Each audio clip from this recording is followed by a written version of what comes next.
My name is Sidney Goldman. I will be interviewing Kurt Zimbler today at the office of the Jewish Historical Society of Fairfield County.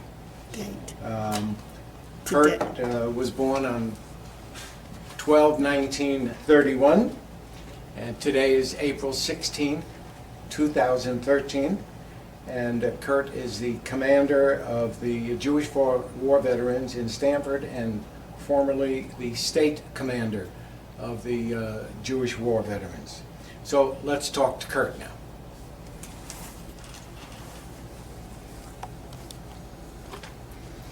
Okay. So Kurt, tell us a little something about yourself, your family, where you come from, and so forth. Well, I was born in Vienna, Austria. We were physically living there during the Anschluss in 1938 when the Nazis came in. In fact, I can make a statement that probably very few people alive can make, and that is that I physically saw Hitler standing on the balcony of our apartment in Vienna, which was on the main drag. We were there looking down when the Nazi armies came marching in, and physically saw Hitler in the back of a Mercedes. And what did your parents do? Okay, my parents had a hair salon. Now in Vienna there would be hair salons which were unisex. There was a barbershop part and a beauty salon part, but my mother was a hairstylist, my father was a hair colorist, and he had been a barber and then became a colorist. But they had a salon with about 30 employees. I mean, they were doing very well. As I say, we lived in a penthouse apartment in one of the hotels on the main drag. And as soon as the Nazis came in, and again, I don't recollect all this. I was too young, but I mean, this is how it was explained to me over the years. When the Nazis came in, the local Gauleiter came in with a couple and said to my father, "This is Mr. and Mrs. So-and-so. They are taking over your business. Get out." And that's what happened. And how many other children in your family? I'm an only child. And so how did you get out of Austria? Well, first we had to move out of our apartment also, because that was another thing. We were in the first district, and Jews were not allowed to live in the first district. So we moved in with my grandparents in the second district. This would be equivalent, for example, if God forbid something happened in Stamford and somebody said, "Well, you're living in Japan, but Jews are no longer allowed to live in Japan, so you have to move to Waterside." I mean, same type thing. So we got out. Everybody at that point, once the Nazis were in, everybody was scrambling to find relatives overseas who could furnish affidavits so that they could get visas. I mean, it was a terrible thing. My father had a brother and sister living in Vienna. I'm sorry, living in New York. And they provided a visa. So then my mother and I could come over immediately because we were Austrian citizens. My father was a Romanian citizen, and he had to wait for the quota. So again, he was able to get out of Vienna, but he went to Havana, Cuba for 2 years. He came to New York in 1941. And when did you and your mother arrive in the U.S.? March of 1939. Okay. And where was your first place you lived when you got here? In the South Bronx on Hewitt Place. Okay, jumping ahead a couple of years, Right.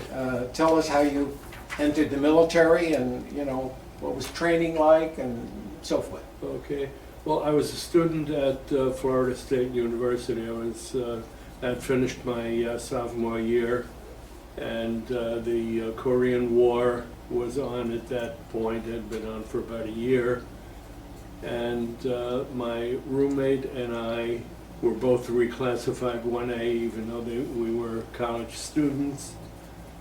And literally on a whim, we decided to shop around to enlist to find the best possible deal that we could get. We had no reservations about going into the military. We wanted to go in, our country needed us, but we wanted to do something worthwhile. We had stories of friends of ours who, in some cases, were college grads who were drafted into the Army and ended up carrying a rifle in the overseas somewhere, and we figured hopefully we could do something better than that, something where we'd be more useful to the country. So you enlisted? I enlisted in the Marine Corps. Mm-hmm. And where was your training? Training was at Parris Island, South Carolina. Okay. Now, being in the Deep South, was there any feeling that about being Jewish or being uncomfortable there, or feeling other people were uncomfortable about you? Well, believe it or not only during boot camp in South Carolina, but during close to 2 years of being stationed in Albany, Georgia, not only that I found literally no anti-Semitism per se, but actually Jews, they were very receptive to Jews. The Albany, Georgia especially, at the time it was a town of about 40,000 population, and there were about 3,000 Jews living there. The city judge was a first-generation Georgian named Abner Israel, who again was very Jewish. There was one temple in town, and it was extremely conservative, but the people living in town, the Jewish people, I think just about all of them belonged to the temple, and were perfectly accepted by the rest of the population. There were, well, for example, Judge Israel had a son, Val Joe Israel, who was captain of the Albany High School football team, and later got a scholarship to University of Georgia, and it was great. I had absolutely no anti-Semitism. Also on I remember once somebody had told us about a fabulous kosher-style restaurant in Savannah, and went there to Savannah, and lo and behold, there was this great restaurant, and the owner of the restaurant was waiting on us, and I was trying to tell him how I could tell him that I'm a Landsman. I didn't want to just come right out and say. So I sat there at the table when he came over, and I was whistling Eufen Pripyatchik. And he looked at me and says, "Du bist a Yid?" And then we started to talk, and he was a transplanted New Yorker, but he had kids that were growing up in town. And again, he had there were no problems. So the only anti-Semitism that I came across during my time in the Marine Corps was from a couple of kids from Washington Heights. They were they were Irish, and they were on the anti-Semitic kick. Yes. Mm-hmm. Now, how did you select the Marines? Well, again, very honestly, we shopped around. We spoke to the Air Force recruiter, we spoke to the Navy recruiter, and we spoke to the Marine recruiter. And the Marine recruiter was very convincing. He said, look, I'll be perfectly honest with you. He said, you guys, the two of you, he said, you look like bright kids. You have a couple of years of college. He says, I can guarantee you when you go into the Marine Corps, they're going to find something meaningful for you to do.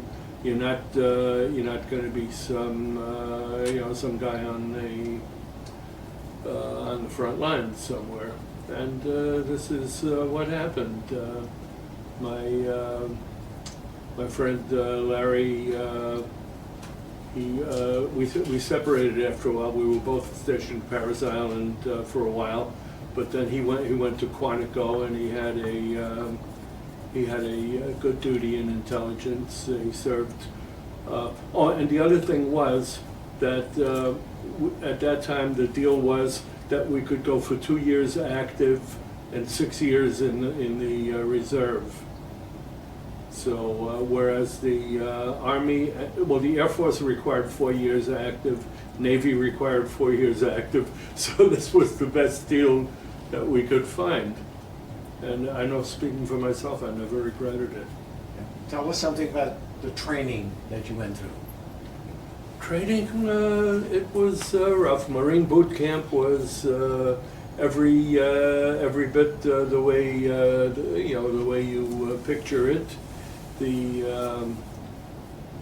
was tough physically. It was tough on the ears. The drill instructors were something to be reckoned with. But again, in my case, I had something else that got me through well. We went to the rifle range. I think about the third week up there. And again, growing up in New York, I had never had a gun, never even had a BB gun, and was already wearing glasses at the time. So I don't know why I did as well as I did, but on the first practice round, I fired expert, which was the highest level that you could go. And my drill instructor came over and said, "Hey, that was pretty good. You must have had guns when you were growing up." I said, "No, sir, I never did." He says, "Well, let's see what you do in the afternoon." That may have been just a fluke. So we went out in the afternoon, and again, following the instructions, they tell you just set your sight. They tell you 4 degrees left windage on the sight on your rifle, and just zero in on it. Press the trigger. Don't jam it. Don't jerk it. And so once again, and I fired a few points higher. So now he was all excited. He said, "Well, look," he said, "tomorrow is the official qualifying." He says, "You better do well." And then I heard him talking to other drill instructors from the other platoons that were out there. He said, "Hey, I'll tell you something. I got a little 4-eyed Jew boy from New York here, and he's going to shoot better than any of your hillbillies." And then he came to me, he said, "You better not let me down, boy." So we went out there, I fired an expert again, and he was very happy. The rest of boot camp was wonderful. I immediately became a squad leader. I didn't serve a single day of mess duty, and I was one of 5 in the platoon who immediately made PFC as soon as boot camp was over. And the final thing was, and again, now this was 1952, and money was different then than it is now, but after boot camp graduation, Sergeant Ashley, my head drill instructor, took me on the side and said, "Here, you deserve this," and he handed me a $100 bill. So I can only imagine how much money he must have made betting on me with the other drill instructors. Did you ever wonder why you didn't end up as a sniper? No, now that you mention it, no, because I already had my assignment. I went into classification because I'd I'd been a psych major, went into classification where we interviewed the other recruits coming through. And then after that, I went into, into other, white collar work. How did a young guy with a Viennese family background take to Army food? Well, it was Marine food, which was, but not a problem. Again, I'm a fussy eater. To this day, I don't like too many vegetables, and I don't eat fish at all. But again, the nice thing going through boot camp, if you didn't like what was on the menu, you could always have spaghetti and meatballs as a second choice. So I had a lot of that. And again, in Georgia, for a good part of the time we were there were no barracks up yet. This was a base being built, and we lived in town on subsistence and quarters allowance and prepared our own food, and never had a problem. Okay, so tell us now, following basic, Yeah. what's the rest of your 2-year military career? Okay, following basic, I was at Paris Island for 3 or 4 months as an interviewer in the classification department. We would interview the recruits as they came through, again doing to them similar to what you're doing to me now, and trying to find out what there is in their background that the Marine Corps could put to best use, not just automatically throwing them into the infantry.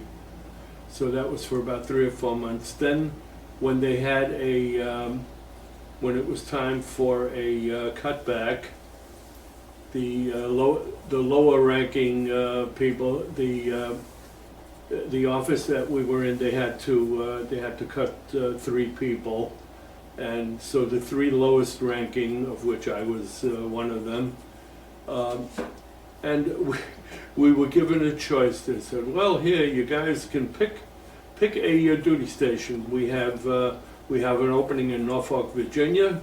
We have an opening in Camp Lejeune, North Carolina, and we have an opening in Albany, Georgia." Yeah. And none of us knew anything about Georgia. We were all from New York, and we wanted to go to Norfolk, which was closest to New York. So we all picked Norfolk, and then our orders came in, and we were all sent to Albany, Georgia. But again, I don't regret that one bit, because, as I said before, I really had a very good time in Albany, Georgia, and we were doing something very useful. This is now a very large supply base, but at the time the base was being built, and we were part of the group that was helping to build the base. We would it was a lot of record keeping, a lot of all around work, and it was very pleasant. It sounds like some of your New York buddies were with you all during your military service. Well, Larry Sheriff, who had been my roommate in college, he was down there with me for a while, and then he was transferred finally to Quantico, Virginia, and which again is the intelligence school, and he was very active there. And we had a third New York boy with us, whom we met when we were working with him at Paris Island, an Italian kid named Mario, and I think it was Castellano, but I don't remember for certain anymore, but it was Mario. And Mario was with us the whole time, and he remained in the Marine Corps. He finally retired after 30 years. He stayed on. Now, Albany, Georgia is where you spent most of Most of the time, Yeah. except for for the 6 weeks overseas with the 1st Marine Air Wing. Okay, we'll get to that in a minute. So my last question about Albany Yeah. is they had a Jewish community there, you said? Yes. And did they reach out to Yes. Jewish soldiers and so They most certainly did. In fact, Larry and I, when we reported down there on on the same day, when we reported to Albany, Georgia, and there was a Jewish Marine already working in the in the base office where we reported, and he told us, "Hey, listen, you guys are in good. This is a Friday. Be sure to attend the Friday night service at the local temple." He said, literally, he said the entire Jewish community belongs, and most of them come to Friday night services, and it's a great place, and some good-looking girls come down too. So be sure to go there. And we went down. We went in uniform, so that we would attract attention. And the first thing we found, now this was, as I said, a very conservative temple. So much so that we went in there in uniform, and one of the ushers came over and said, "Hey fellas, y'all take your hats off. Don't you know y'all are in shul?" And that's how conservative they were. They didn't permit yarmulkes. But again, the Jewish community was wonderful down there. We were constantly, every weekend, being invited to different people's homes, and it was very nice. That is nice, yes. Okay. So now, you mentioned the 6 weeks when you were away from your post in Albany, Georgia. Right. So tell us about that. Okay. Among other things that we did at Albany, there were baseball and basketball teams that played in the city leagues. I was playing on the baseball team.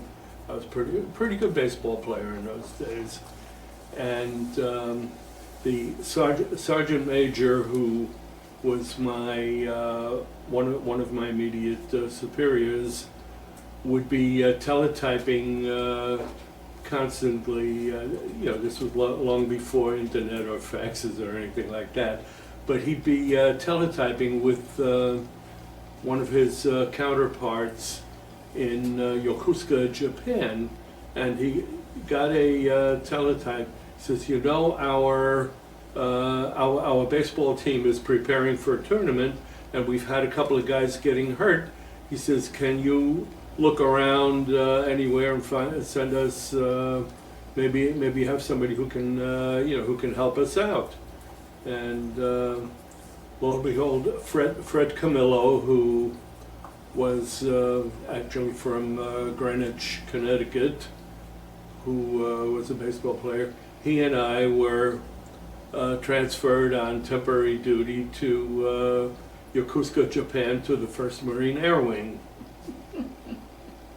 And we played in a baseball tournament where we played in Yokosuka, and then actually went to Busan, Korea for 2 weeks to play in some games there. And among other things, batted against a guy who ended up in the major leagues. His name was Harvey Haddix. He played with the Boston Braves and I think somebody else, Cincinnati, I think. So we had a chance to hit against him. So that was and now coincidentally, because of this, because I had been attached to a unit, a fighting unit, the 1st Marine Air Wing, I was entitled to this day to wear all of the ribbons that that group had. So now when I go with the Marine Corps League, and we're in a parade or something, and we're wearing our ribbons, I have my Korean service ribbon, I have my national defense ribbon, all these things that normally you get with a combat outfit, but I'm entitled to wear those because I was in a combat outfit. And we know you had your marksman. Yes, I have my expert marksmanship. Yes. Now, I do have one other, I have the Naval Commendation Ribbon, and that's a story in itself. That I got when I was in Albany, Georgia. And we, as I mentioned to you, we were living in town before the barracks came up. So this was on a Sunday morning, and it was my turn to go for bagels and the papers. And I was driving on one of these nice Georgia highways, and a truck from our base, one of our trucks passed me like I was standing still. I was doing about 65 or 70, and he zoomed past me. And this was one of our trucks, and I'm thinking, what is this idiot doing? I mean, he's going to run off the road. And sure enough, when I came around the bend, I saw he had gone off the road, and the truck was tipped over on its side. And I stopped my car, went over, I climbed up on the side, and the driver coincidentally was another one of our Jewish buddies, Donnie Singer. And I said, "What the hell are you doing?" He says, "Look, no kidding. I'm, my ankle. I can't put any weight on it. Help me out of here." I said, "Well, why not?" He says, "Now I'm going to be late with bagels." But I pulled him out of there, and sure enough, he had a problem. So I turned my car around and drove him to. There was an Air Force base in town. We used their facilities. They had a hospital and everything else. So I said, "All right, I'm going to have to take you over to the Air Force base." And I took a U-turn and drove, and I was about 50 yards down the road when the truck blew up. So evidently, when it went off the road, there had been something caught fire, and it was smoldering, and it blew up. So what happened then, and again, maybe I'm talking too much, but what happened then, anybody who reads Beetle Bailey knows General Half-Track in Beetle Bailey, who keeps saying, "Does the Pentagon know that I'm alive? Have they called? Have they said anything?"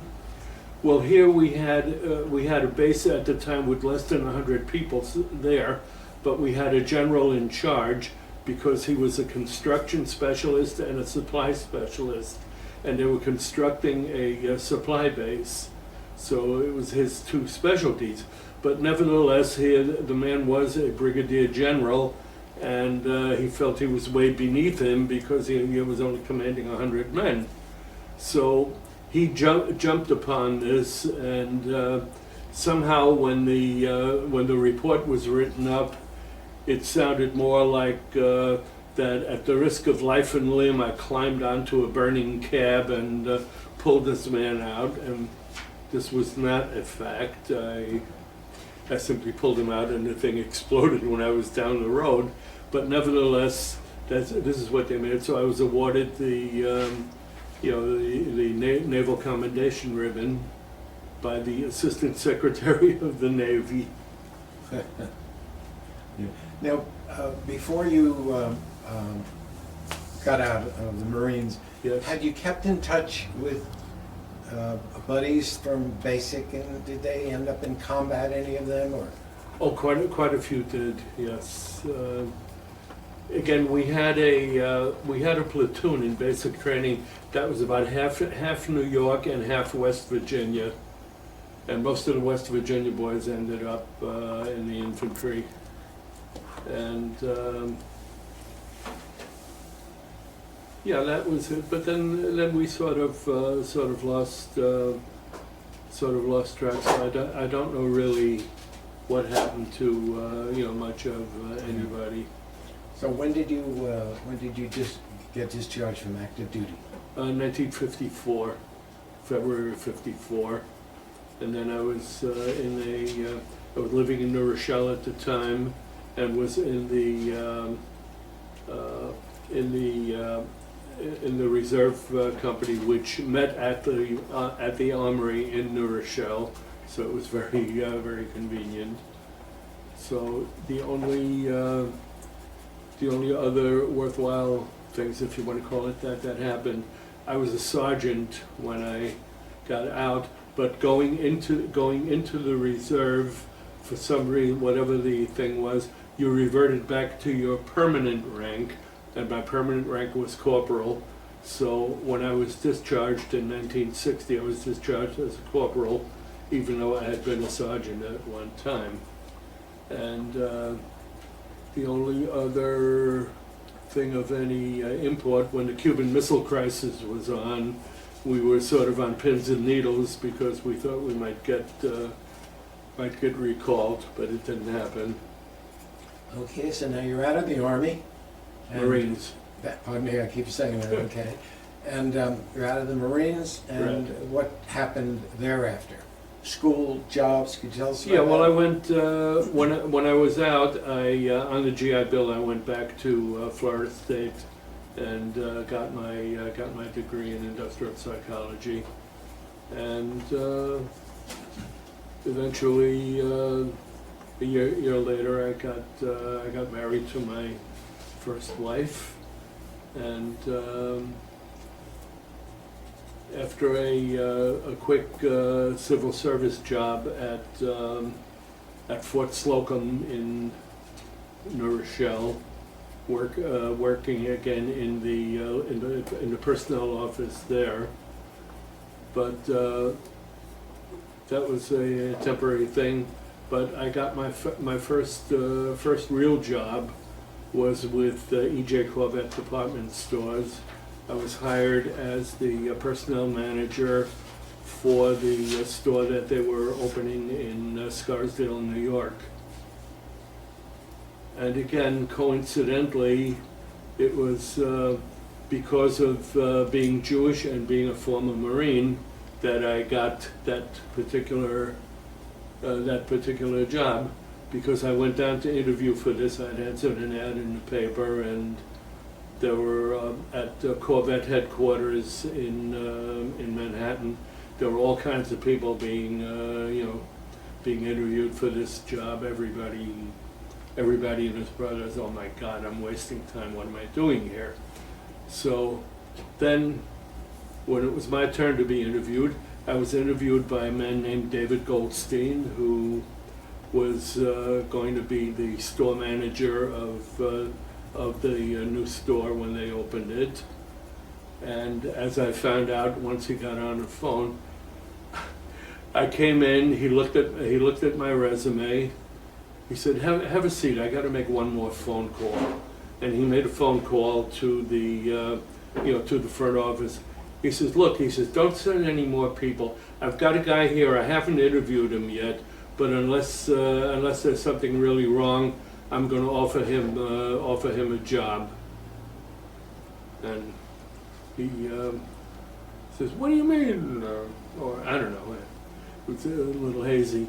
And he looks at me. He says, "I bet you're wondering what that's all about." I said, "Yes." He says, "Well, number one," he says, I see you're a landsman. That's good. Number two, I see you're a former Marine." He said, "I was in the Corps in World War II." He said, "Obviously," he says, I'm sure you're able to take abuse because you went through Paris Island, but I know also that you're probably a good supervisor because I see you were a sergeant. So, and you have a degree in industrial psychology." He said, if you want this job, it's yours.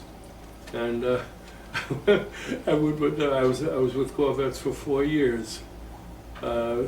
We opened the Scarsdale store. Then we opened a store in Rockland County in Nanuet, and eventually I was in corporate for a while. I had 10 stores that I was traveling around to, checking the personnel departments. Where did you spend most of your subsequent work career? Okay, as a headhunter, really, I guess you could call it that. I worked worked for a number of executive search agencies and personnel agencies, and had my own for a while. And basically that's it. To what extent did you keep in touch with any of your Marine buddies? Unfortunately, not as much as I should have. Larry Sheriff, again, who retired to Florida, and I haven't spoken to him now in many, many years. But when email first started, we were still corresponding, so we went back and forth with emails for a while. But that sort of went off. Fred Camillo, which is very interesting. I saw him just recently. He was the Greenwich guy, and his son is active in the Republican Party and is a state representative now. I think his name is Doug Camillo, and I met Doug Camillo because I've been very active in the Republican Party. So I met Doug Camillo, and we were comparing notes. And I said, "Gee, I knew a Camillo when I was in the service." He said, "Oh, what are you in?" I said, "Marines." He said, "My dad was in the Marines. Where were you?" I said, "Albany, Georgia." He said, my dad was down there. You must have known my dad." So he took me down. And his dad had, I think, pancreatic cancer or something at the time. And I saw him literally, it was a couple of months before he passed. But well, as you look back, how would you say that your time in the Marines affected your life, and what life lessons did you come away with on an enduring basis? Well, again, I had originally I had grown up in a very very tight knit very tight knit community when we lived in Manhattan before we moved to New Rochelle. The German Jewish community was sort of very very isolated within itself. My parents had a beauty shop on the west side, and 90% of their customers were German Jewish refugees. So it was all within that category. So, but being in the Marine Corps, it certainly got me more acquainted with the Deep South. Again, I had been at Florida State for 2 years before that in Tallahassee, but again, that's still more cosmopolitan. In fact, belonged to Hillel down there, and the rabbi who was the head of Hillel there later on turned out, this is Rabbi Rosenberg, who turned out to be the rabbi at Temple Bethel in Stanford. He's deceased now, but he was at Florida State in Hillel when I was there, and he didn't remember me. That's we had about 1,000 Jewish kids on the campus, but we had him as a speaker at the Jewish war veterans. And while he was there, when I realized finally that this is the same guy, and this is the same guy that I would know from Hillel. So while he was speaking, I took out my wallet, I took out my Florida State alumni card, and held it in front of him while he was speaking, and his eyes opened wide. Well, this project, the Veteran History Project, is under the supervision of the Library of Congress. It's going to be there for posterity, and other than the things we've asked you in your replies, is there anything else you want to get into the record that somebody maybe 50 or 100 years from now looking back would find of interest? What maybe did we not ask you that you'd like to tell us about? Nothing really that I can think of. You've been very thorough. I think it broadened my outlook in life, because I was I was meeting people from different parts of the country and different walks of life. I really have no regrets, and look, at the same time, and I did nothing heroic, but I mean, you don't have to be a hero to serve your country in the military. I have great affection for America because they saved me from the Nazis, obviously, and so I was glad that I was able to to serve the country in that capacity. Well, I found it very interesting listening to you because there are so many parallels in our lives. Right, We as either we went to the found same out. high school, Right. and we want to thank you so much for your participation. And Well, I want to thank you for having me. It's been a pleasure. thank you, Kurt.